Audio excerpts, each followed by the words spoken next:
Welcome to CBSE words. इस video में हम डिस्कस करेंगे ग्रेड 9 साइंस का सेकेंड चैप्टर जिसका नाम है cell the building block of life.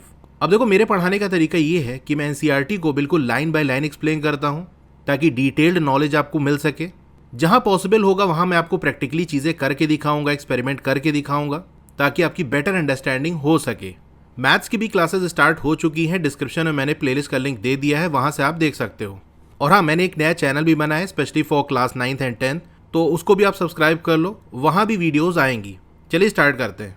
अब स्टार्टिंग में आपको देखो कुछ क्वेश्चन दिए जिनके बारे में आपको सोचना है। Where does a cell come from? अब सेल आया कहाँ से, यानी कोई भी लिविंग ऑर्गेनिज्म सेल से मिलकर बना होता है, तो वो सेल आया कहाँ से, ओरिजिन उसका क्या है। How have technological interventions facilitated the creation of new knowledge in understanding the world beyond the naked eye?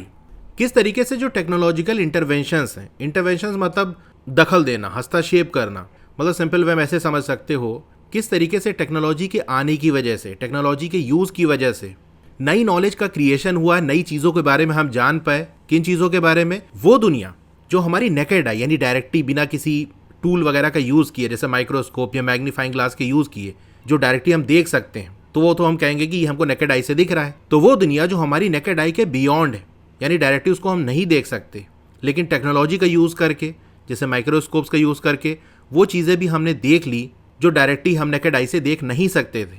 तो एक नई नॉलेज हमारे सामने आ गई, जो चीज़ें पहले हमको नहीं दिखती थी, अब वो हमने देख लिया। तो अब वो क्या है, किस तरीके के ऑर्गेनिज्म है, क्या बिहेवियर है उनका, इन्वायरमेंट में इनका क्या रोल है, तो इन चीज़ों की नॉलेज हमारे सामने आ गई कि अब इसके बारे में भी हमको जानना होगा। How is the cell structural and functional unit of life? अब सेल की डिफिनीशन आपने पढ़ी होगी कि सेल क्या है, basic structural and functional unit है लाइफ की। तो किस तरीके से सेल स्ट्रक्चरल और फंक्शनल यूनिट है लाइफ का, ये क्वेश्चन भी आता है सामने। How does a cell multiply? Cell किस तरह से मल्टीप्लाई करता है, यानी 1 से 2, 2 से 4, इस तरह से उसकी क्वांटिटी कैसे इंक्रीज करती है। तो ये कुछ क्वेश्चन है जिसके बारे में आप सोचो या एटलीस्ट माइंड में रखो, क्योंकि इस चैप्टर में इसी के आंसर हम फाइंड आउट करेंगे। It is widely accepted amongst the scientific community that life originated in water.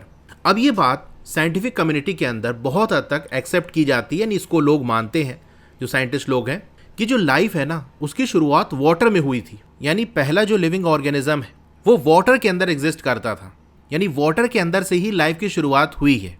Some researchers believe that life में have originated in small water pools with changing environmental conditions rather than in the oceans. अब जिंदगी की जो शुरुआत है वो water के अंदर से हुई है, चलो ये बात तो ठीक है, लेकिन वो जो वाटर है वो किस तरह का वाटर था? वाटर के तो कई सोर्सेज है ना। क्या जो लाइफ की शुरुआत है वो ओशन के अंदर से हुई, या फिर लेक्स के अंदर, रिवर्स के अंदर, सी के अंदर, या कोई छोटा सा पॉन्ड था, वहीं से जिंदगी की शुरुआत हुई?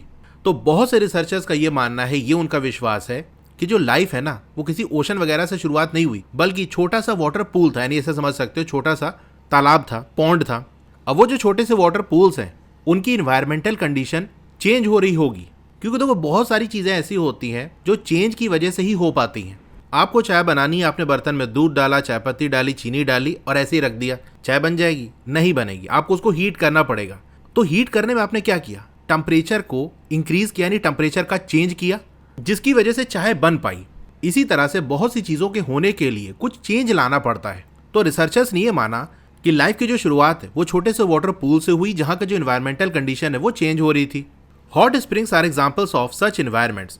अब जो हॉट स्प्रिंग्स यानी गर्म पानी का जो झरना होता है वो ऐसे ही इन्वायरमेंट का एग्जाम्पल है, यानी जिस तरह के इन्वायरमेंट में लाइफ की शुरुआत हुई होगी वैसे ही इन्वायरमेंट हमको हॉट स्प्रिंग्स के अंदर देखने को मिलता है, गर्म पानी के झरने में देखने को मिलता है। In India the hot springs of Puga valley in Ladakh maintain very high temperatures nearly at the boiling point of water even in a cold climate. अब ऐसा ही एक एनवायरनमेंट हमारे इंडिया के अंदर भी है। लद्दाख के अंदर एक जगह है पूगा वैली, वहाँ पर जो हॉट स्प्रिंग्स है, गर्म पानी का जो झरना है, उसका टेम्परेचर काफ़ी हाई होता है, यानी लगभग वो बॉइलिंग पॉइंट के करीब पहुँच जाता है। ऑलमोस्ट 100 डिग्री सेल्सियस तक वो टेम्परेचर वाटर का पहुँच जाता है। कोल्ड क्लाइमेट में भी, मतलब लद्दाख का टेम्परेचर काफ़ी कम होता है, वहाँ काफ़ी ज़्यादा ठंड होती है, लेकिन फिर भी वहाँ जो हॉट स्प्रिंग है पूगा वैली के अंदर, उसका टेम्परेचर काफ़ी ज़्यादा होता है। अब आप सोच रहे होगे कोल्ड क्लाइमेट में पानी कैसे गर्म हो रहा है? तो देखो बेसिक सी चीज़ें आपने पढ़ा होगा, जैसे ये हमारी अर्थ है, अर्थ के हमारे सेंटर में है कोर, जो कि काफ़ी ज़्यादा गर्म है। कितना गर्म है? सन की सरफेस का जो टेम्परेचर है उतना ही टेम्परेचर ऑलमोस्ट हमारे अर्थ के कोर का है। अब इसी के आसपास जो है वो मोल्टेन आपका मैग्मा होता है, मोल्टेन आयरन वगैरह। तो जो हॉट स्प्रिंग्स है वो कैसे बनती हैं? यही जो मैग्मा है ऊपर की तरफ आता है और यहाँ पर जो रॉक्स वगैरह है उसके कांटेक्ट में आने पे ये जो रॉक है वो काफ़ी गर्म हो जाती है। अब जो ऊपर की तरफ स्प्रिंग है वो इसी हॉट जो रॉक्स हैं उसके कांटेक्ट में आते हैं, जिसकी वजह से वो जो वाटर है वो गर्म हो जाता है। जब हीट हो जाएगा, काफ़ी एनर्जी हो जाएगी, तो एनर्जी के साथ ही ऐसे निकलते हैं, तो वो एक झरना टाइप का बनता है। ये इस इमेज में आप देखो, यहाँ से जो पानी ऐसे ऊपर की तरफ उठ रहा है यही हॉट स्प्रिंग है। वाटर का जो सोर्स है वो काफ़ी नीचे है, काफ़ी नीचे तक वाटर जा रहा है, और जो नीचे की तरफ हॉट रॉक्स हैं जो नीचे से मैग्मा की वजह से गर्म हो रही हैं उसके कांटेक्ट में जब वाटर आता है तो बड़ी एनर्जी के साथ ही ऊपर आता है। तो अर्थ के अंदर की जो गर्मी है उसी की वजह से ये जो वाटर है वो गर्म होता है। हालांकि आसपास का जो क्लाइमेट है वो काफ़ी ठंडा है, फिर भी these environmental conditions seem to be similar to those on the early earth about 3.5 billion years ago. अब ये जो इन्वायरमेंटल कंडीशन है जो कि हॉट स्प्रिंग्स के अंदर हमको देखने को मिलती है, ये उसी तरह की है, उसी के सिमिलर है जैसे कि अर्थ का एनवायरनमेंट था आज से 3.5 बिलियन ईयर्स अगो। देखो स्टार्टिंग में जो अर्थ है वो एकदम एक फायर बॉल की तरह थी, आग के गोले जैसी थी। धीरे धीरे वो ठंडी हुई, स्टीम जो है वो कंडेंस होकर वाटर बनी। तो स्टार्टिंग में अर्थ पे जो वाटर था वो काफ़ी ज़्यादा गर्म था, और उसी टाइम ये माना जाता है लाइफ की शुरुआत हुई। तो वो हॉट वाटर वाली जो कंडीशन है वो आज भी हमको हॉट स्प्रिंग्स के अंदर देखने को मिलती है। The organisms living in these hot springs are mostly heat loving bacteria called thermophiles which are unicellular. अब इन हॉट स्प्रिंग्स के अंदर जो ऑर्गेनिज्म पाए जाते हैं वो ज़्यादातर हीट लविंग बैक्टीरिया, यानी यहाँ पर बैक्टीरिया मिलते हैं जो कि कैसे हैं, हीट लविंग है, उनको हीट पसंद है। तो जो हीट लविंग बैक्टीरिया उसको हम क्या कहते हैं, थर्मोफाइल्स कहते हैं। तो ये नाम जो थर्मोफाइल्स है, याद रखना एग्जाम में क्वेश्चन आ सकता है कि हु आर थर्मोफाइल्स, तो आप कह देना heat loving bacteria that are mostly found in hot springs. और ये जो थर्मोफाइल्स हैं ये यूनिसेलुलर है, मतलब बैक्टीरिया है, और बैक्टीरिया तो यूनिसेलुलर होता ही है, मतलब एक सेल का बना होता है।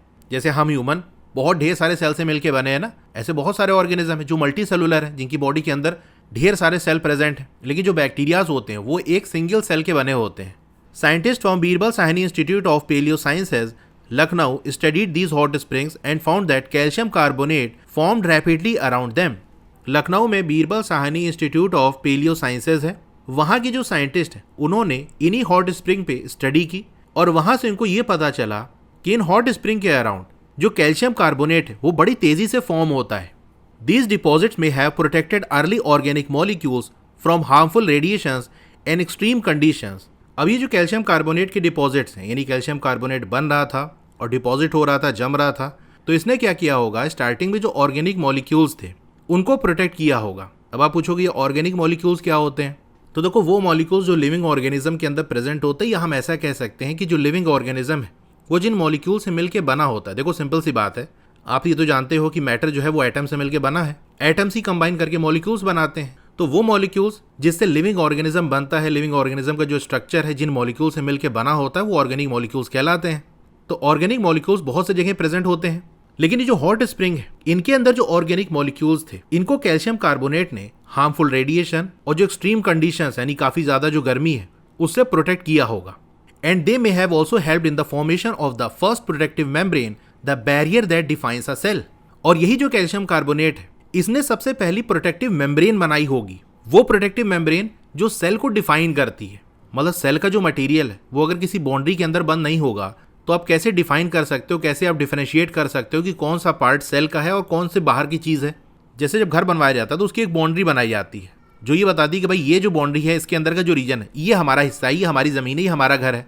अगर ये बाउंड्री ना हो, सिंपल मान लो एक रूम ऐसे बन गया, अब अगले बंदे को कैसे पता चलेगा कि आपकी जो ज़मीन है वो कहाँ तक है। जब आप ऐसे बाउंड्री बना देते हो, किसी तरह से कोई निशान लगा देते हो, तब ये हो जाता है कि भाई ये जो बॉक्स के अंदर का रीजन आप देख रहे हो ये पूरा इनका है। ठीक इसी तरीके से सेल के अंदर बहुत सारी चीज़ें प्रेजेंट हैं, अगर वो सिंपल ऐसे फैली रहेंगी तो पता ही नहीं चलेगा कौन सी बाहर इन्वायरमेंट की चीज़ है, कौन सा सेल का पार्ट है। लेकिन अगर इसी चीज़ को एक मेम्ब्रेन, एक लेयर के अंदर बंद कर दिया जाए तब ये डिफाइन हो जाएगा कि भैया इस लेयर के अंदर वाला जो पार्ट है वो सेल का है और इसके बाहर की जो चीज़ है वो सेल का पार्ट नहीं है, वो बाहर का एनवायरनमेंट है। तो यही जो कैल्शियम कार्बोनेट है इसने अर्ली ऑर्गेनिक मॉलिक्यूल को एक तो प्रोटेक्ट किया, दूसरा इसी ने प्रोटेक्टिव मेम्ब्रेन के फॉर्मेशन में हेल्प भी की। अब ये जो आप देख रहे हो ये एक मुर्गी का अंडा है और मुर्गी का अंडा एक सेल होता है। तो ये जो आप व्हाइट कलर का देख रहे हो ये इस एग, या हम कह सकते हैं इस सेल की शेल है। इसी के अंदर सेल का जो मटेरियल है वो भरा होता है और ये जो शेल है जानते हो किस चीज़ का बना होता है, कैल्शियम कार्बोनेट का बना होता है, जो कि सेल के अंदर के मटेरियल को एक तो प्रोटेक्ट करता है, दूसरा सेल के मटेरियल को डिफाइन भी करता है कि भाई ये जो सेल के अंदर का जो हिस्सा है ना वो सेल का पार्ट है, बाहर का जो रीजन है वो सेल का पार्ट नहीं है। सारे ही जो लिविंग ऑर्गेनिजम्स है वो सेल के बने होते हैं। The cell represents the basic level at which life exist. अब जो सेल है ना वो लाइफ की एग्जिस्टेंस का सबसे बेसिक लेवल है, यानी कोई चीज अगर लिविंग है तो कम से कम उसके अंदर एक सेल तो प्रेजेंट होगा ही होगा। अगर सेल से कम कोई चीज ले रहे हो तो उसको हम लिविंग नहीं मानेंगे। यानी जैसे आपने किसी लिविंग सेल का न्यूक्लियस ले लिया और उसको आप कह रहे हो कि ये जो न्यूक्लियस है ये एक लिविंग ऑर्गेनिज्म है, तो गलत बात, उसको हम लिविंग नहीं मानेंगे। लेकिन एक सेल है तो वो लिविंग है, क्योंकि एक सेल का ऑर्गेनिज्म एग्जिस्ट करता है, दैट इज बैक्टीरिया। बैक्टीरिया सिर्फ एक ही सेल के बने होते हैं और वो पूरा एक ऑर्गेनिज्म के फीचर परफॉर्म करते हैं, यानी वो खाना भी खाएंगे, वेस्ट भी जनरेट करेंगे, मूव भी करेंगे।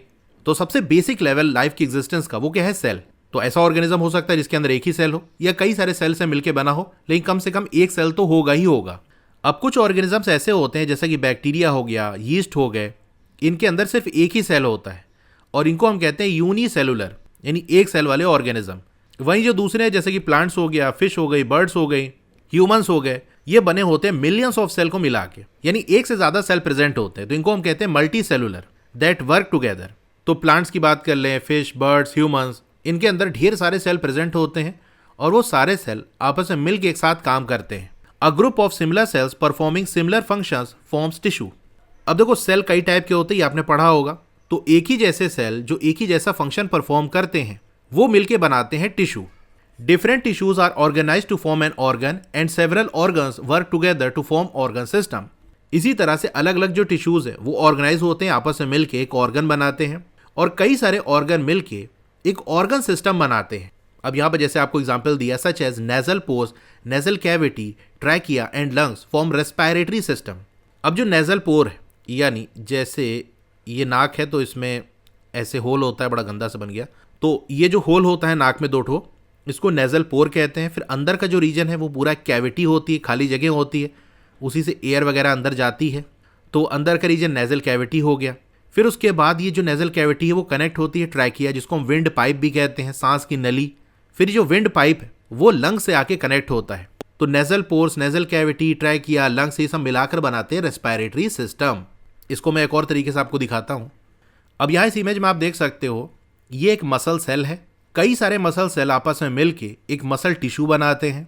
मसल टिश्यू इसके साथ साथ और भी जो टिश्यूज हैं वो मिलके स्टमक बनाते हैं, और स्टमक क्या है? एक ऑर्गन है। इसी तरह से स्टमक के साथ साथ अगर हम लीवर को इंक्लूड कर लें, पैंक्रियाज वगैरह, और जब फूड हम खाते हैं तो बकल कैविटी के अंदर जाता है, एसोफेगस के थ्रू होते हुए ये स्टमक के अंदर आता है, फिर इंटेस्टाइन वगैरह के थ्रू होते हुए ये बॉडी से बाहर निकल जाता है। तो फूड की जो पूरी जर्नी होती है और जो जो चीज़ें फूड के डाइजेशन में इन्वॉल्व होती हैं वो पूरा बनाता है डाइजेस्टिव सिस्टम। तो इसके अंदर कई सारे ऑर्गन होते हैं, जैसे लीवर हो गया, स्टमक हो गया, पैंक्रियाज हो गए। इसी तरह से कई सारे सिस्टम बॉडी के अंदर प्रेजेंट होते हैं, जैसे रेस्पिरेटरी सिस्टम, एक्सक्रीटरी सिस्टम, ये जो डाइजेस्टिव सिस्टम हो गया। तो कई सारे सिस्टम मिलाकर पूरा एक ऑर्गेनिज्म बनता है। तो सबसे बेसिक लेवल जहां से स्टार्टिंग हो रही वो क्या है? एक सेल है। Even when cells are organised into tissues, organs and organ systems, the cell remains the fundamental unit of structure and function in all living organisms. अब ये जो सेल है वो ऑर्गेनाइज करके टिश्यू बनाता है, टिश्यू से ऑर्गन बनता है, ऑर्गन से ऑर्गन सिस्टम बनता है। ये मैंने आपको दिखा दिया। लेकिन आपने ये देखा कि जो सेल है वहीं से सारी चीज़ों की स्टार्टिंग हो रही है, यानी सेल से ही टिश्यू बनना है, टिश्यू से ही ऑर्गन बनना है, ऑर्गन से ऑर्गन सिस्टम, और फिर पूरा ऑर्गेनिज्म बनना है। तो जो फंडामेंटल यूनिट है स्ट्रक्चर की, यानी स्ट्रक्चर की जो बनने की शुरुआत है या जो फंक्शन की स्टार्टिंग होती है किसी भी लिविंग ऑर्गेनिज्म के अंदर, वो सेल से होती है। मतलब सेल्स ही आपस में कंबाइन करके पूरा उस लिविंग ऑर्गेनिज्म का स्ट्रक्चर बनाते हैं, और सेल ही के अंदर वो फंक्शंस भी परफॉर्म होते हैं जो किसी लिविंग ऑर्गेनिज्म को जिंदा रखता है, और वो जो काम भी करता है वो सेल की वजह से होता है, यानी सेल के अंदर ही काम हो रहा होता है। फॉर एग्जाम्पल जैसे हार्ट है, हार्ट बीट क्यों कर पाता है? क्योंकि हार्ट जिन टिश्यू से मिलके बना है और वो टिश्यू जिन सेल से मिलके बने हैं वो फंक्शन परफॉर्म कर रहे होते हैं, वो अपना काम करते हैं, उनकी वजह से टिश्यू वर्क करता है, टिश्यू की वजह से वो ऑर्गन वर्क करता है। This makes us wonder how such tiny cells perform so many different activities. अब ये चीज़ हमको सोचने पे मजबूर कर देती है कि किस तरीके से छोटे से जो सेल है वो कितनी डिफरेंट एक्टिविटीज़ परफॉर्म करते हैं। मतलब यही सेल आपके किडनी के अंदर प्रेजेंट है जो ब्लड का फिल्ट्रेशन कर रही है, यूरिन का फॉर्मेशन हो रहा है। यही हार्ट के अंदर सेल प्रेजेंट है तो हार्ट बीट कर रहा है, ब्लड आपका सर्कुलेट कर रहा है। लंग्स के अंदर प्रेजेंट है तो एयर का इन आउट हो पा रहा है, ब्रीदिंग हो पा रही है। What are the different components of a cell? अब सेल के अलग अलग कॉम्पोनेंट्स क्या होते हैं, यानी सेल के अंदर क्या होता है, किस चीज़ से मिलकर सेल बना होता है। How do cells in our body communicate with each other?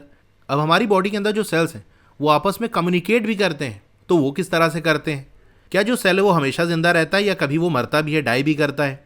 इस चैप्टर के अंदर हम एक्सप्लोर करेंगे इन्हीं क्वेश्चंस के answer as we enter the fascinating world of cells, क्योंकि अब सेल की दुनिया में हम इंटर करने जा रहे हैं तो सेल्स के बारे में हम डिटेल में पढ़ेंगे। तो ये था इस चैप्टर का बेसिक इंट्रोडक्शन। आई होप जो चीज़ें मैंने आपको पढ़ाई हैं वो अच्छे समझ में आई होंगी। अगर आपको वीडियो अच्छी लगी तो इसको हाइप ज़रूर कर देना, जिससे कि और लोगों तक ये वीडियो पहुंच पाए, ताकि मुझे भी मोटिवेशन मिल सके कि मैं जल्दी जल्दी वीडियोज़ को ला सकूँ। और इस वीडियो को ज़्यादा से ज़्यादा शेयर भी कर देना। तो आपको वीडियो कैसी लगी कमेंट करके ज़रूर बताइए, अच्छी लगी हो तो लाइक करिए और चैनल को सब्सक्राइब भी कर लीजिए। उसके बगल में एक बेल का आइकन होगा, उसको दबा के ऑल पे क्लिक कर देना। तो इससे ये होगा कि जब भी नई वीडियो आएगी आपको मैसेज आ जाएगा। मिलते हैं फिर नेक्स्ट वीडियो में। Thank you.